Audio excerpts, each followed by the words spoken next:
Cell division. सबसे पहले तो आप यहाँ पर सेल डिवीजन की डेफिनेशन लिखिएगा कि सेल डिवीजन बेसिकली होती क्या है। Cell division a process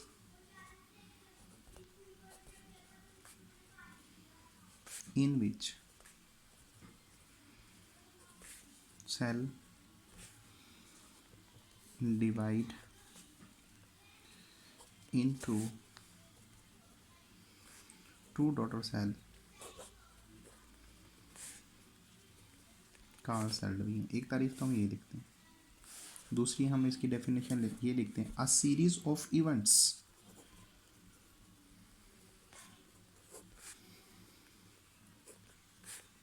that take place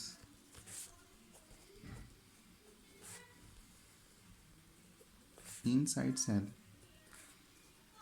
and in which a parent cell divide into two daughter cells। देखें, सपोज कि आपके पास ये एक पेरेंट सेल है, ठीक है। ये पेरेंट सेल आगे कितने में तकसीम हो जाएगा? 2 में। इसे आपने कहा पेरेंट सेल और ये बन गया डॉटर सेल।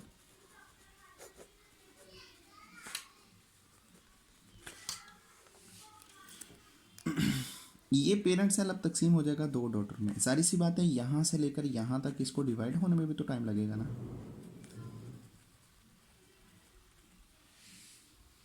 तो जब ये सेल यहाँ से यहाँ तक तकसीम हो जाएगा, नॉर्मल आपको ये दिखाई दे रहा है कि सेल बेसिकली 1 में 2 तकसीम हो रहा है, लेकिन इसके पूरे प्रोसीजर होते हैं, पूरा एक सीक्वेंस है जिस सीक्वेंस के हिसाब से ये तकसीम होगा। अब जो टाइम लग रहा है उसे क्या कहा जा रहा है? उसे सेल डिवीजन का नाम दिया जाता है, सेल डिवीजन टाइम। उसे जनरेशन टाइम भी कहते हैं। अच्छा, उसे सेल साइकिल टाइम का भी नाम दिया जाता है। सपोज एग्जांपल ले लें, जिस तरह की आप बात कर लें, बैक्टीरिया सेल है, ये 20 मिनट में तकसीम हो जाता है। इसका मतलब है इसका जनरेशन टाइम कितना है? 20 मिनट। हमारे बॉडी का सोमेटिक सेल ले लें, इसको 24 आवर्स लगते हैं डिवाइड होने में।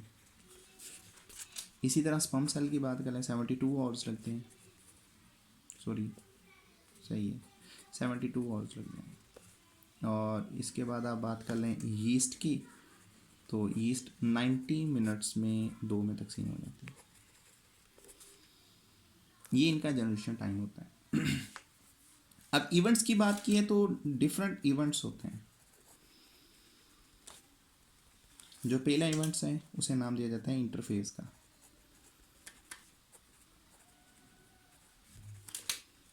दूसरा जो इवेंट होता है वो कहलाता है माइटोटिक फेज।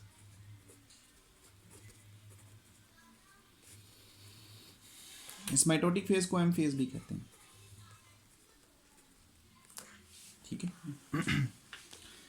इंटरफेज इसके 3 पोर्शन होते हैं आगे, G1 phase, S phase, G2 phase, ठीक है। एम फेज इसके 2 हिस्से होते हैं, एक को कहते हैं कैरियोकाइनेसिस,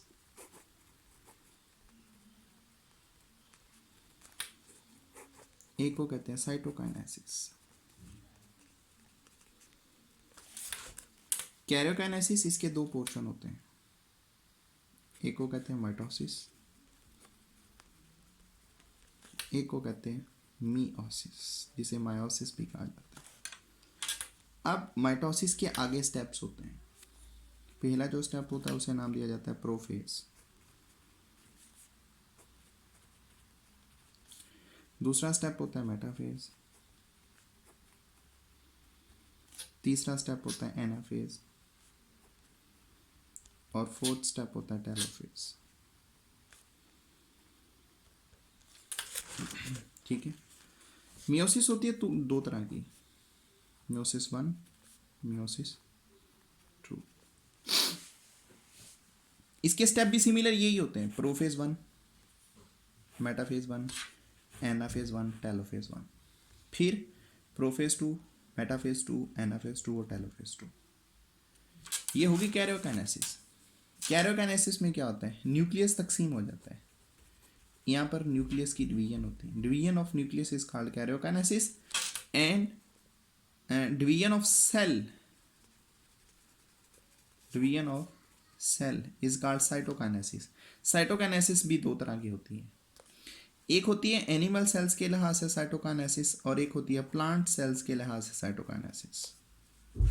जो तो एनिमल सेल होते हैं इसमें जो चीज़ होती है उसे नाम दिया जाता है क्लीवेज फरो का।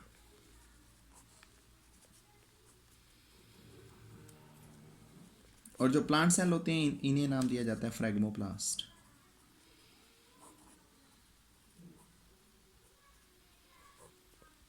ठीक है जी, तक बात समझ ली। अब जो G1 फेज होता है इसमें क्या होता है, S फेज इसमें क्या है, G2 फेज इसमें क्या है। G1 फेज इसके साथ एडिशनल चलती है G0 फेज। G1 फेज सबसे पहला प्रोसीजर होता है किसका, सेल डिवीजन का। ये टोटल का 90% हिस्सा पे करती है सेल डिवीजन का, और ये सेल डिवीजन का 10% हिस्सा पे करती है। ठीक है, G1 फेज के अंदर सेल, अभी ये सेल है, इस सेल के अंदर ये न्यूक्लियस है, न्यूक्लियर मेम्ब्रेन टूटी नहीं है, कुछ भी नहीं हुआ। G1 फेज के अंदर ये सेल का जो साइज होता है वो बड़ा हो जाता है। सेल का साइज बड़ा क्यों होता है, क्योंकि सेल के अंदर बेसिकली तौर पर माइटोकॉन्ड्रिया इनऑर्गेनाइल्स को बढ़ाया जा रहा होता है, राइबोसोम्स इनको बढ़ाया जा रहा होता है, और कुछ प्रोटीन्स होती हैं उन्हें प्रिपेयर किया जाता है। इन चीज़ों को बड़ा किया जाता है। जब इन्हें इंक्रीज किया जाता है तो सेल का साइज बड़ा हो जाता है पहले की निस्बत, यानी कि यहां पर एक्टिविटी ज़्यादा होनी शुरू हो जाती है। G1 फेज के साथ जो एडिशनल चलती है वो G0 फेज होती है। समटाइम्स G0 फेज, इसको रेस्टिंग फेज भी कहते हैं। यहां पर वो सेल इंटर होते हैं, यानी कि दो तरह के यहां पर सेल होते हैं, कुछ टेम्परेरी सेल होते हैं और कुछ परमानेंट सेल होते हैं। जो सेल परमानेंटली तौर पर G0 फेज में अटक जाए वो कल अगर डिवाइड मर जाएगा वो दोबारा नहीं बनेगा। हमारी आंख जाया हो जाए दोबारा नहीं होती। इसका मतलब है यहां पर जो परमानेंट सेल रह रहा है वो कौन से होते हैं, न्यूरॉन्स। न्यूरॉन्स परमानेंट यहां रह रहे होते हैं। और टेम्परेरी कौन होता है, कुछ लीवर के सेल इसके अंदर आते हैं फिर यहां से बाहर निकल जाते हैं, कुछ मसल्स के सेल होते हैं वो अंदर आते हैं फिर यहां से बाहर निकल जाते हैं। इसके बाद G1 फेज, इसमें आपने कहा कि जो सेलुलर एक्टिविटीज होती हैं वो बहुत ज्यादा होती हैं। अब G1 फेज को भी टाइम लगता है। ये कितने घंटे की होती है, ये 9 आवर्स की होती है। एस फेज में क्या होता है, इसको सिंथेसिस फेज कहते हैं। यहां पर सेल डुप्लीकेट करता है। पहले अगर यहां पर सेल, इसके अंदर क्रोमोसोम इस तरह का था, अब डुप्लीकेट करके क्रोमोसोम ऐसा हो जाएगा। इसे क्या कहा जाता है, एस फेज। सबसे कॉम्प्लिकेटेड और लेंथी ये होती है, इसको 10 आवर्स लग जाते हैं, 10 घंटे।